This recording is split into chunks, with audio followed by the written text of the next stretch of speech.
Okay, magandang hapon na naman sa inyo mga idol, si Kuya Berto to na naman, siyempre. Ipapakita ko na sa inyo yung paano mag-retouch sa cabinet, di ba?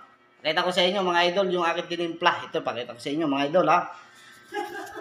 Yan, tatlong klase ito mga idol. Tatlo, di ba? Ito, kanina yung tinimpla ko, dalawa lang. Ito yung sa cabinet, dito sa loob. Yung mga pambutas yan, dyan sa mga butas na yan. Ayan, no? Para dyan yan, sa flat latex. Ito naman si QDE, yung 715 natin, para dito sa labas, siyempre.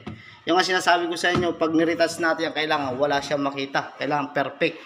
Perfect daw, ano ako, pintor? Di naman ako talagang napagaling. Magaling, anong magaling? Pusa. Okay, sige, yan na yun, no? Ngayon, bakit naging tatlo, di ba? Ito yung tinatawag na primer, mga idol. Ba't naglagay pa ako ng primer? Ba't kumuha pa ako ng primer? Di ba? Siyempre, itong cabinet na to, totally matagal na to sa aming company. Kaya ngayon, yung unang modular na nagawa dito, yung aming dating foreman na modular na nag-ibang bansa na, ay yung pagkalagay niya ng mga screw dito sa cabinet na to, umusli. Di ba? Umusli siya.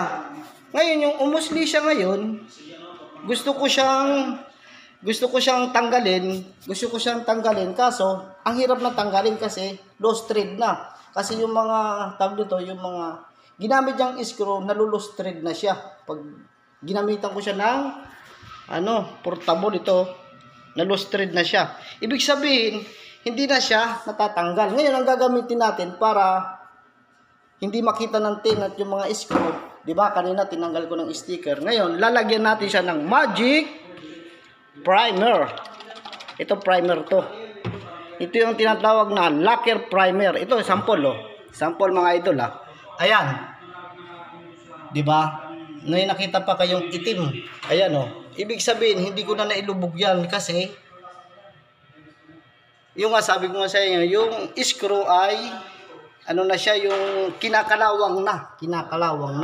Ngayon, gagamitan ko siya ng primer. Pagkatapos, papatungan ko siya ng yung pintura ko na flat latex. Yan, oh. Okay. Mamaya, sa susunod, papakita ko sa inyo.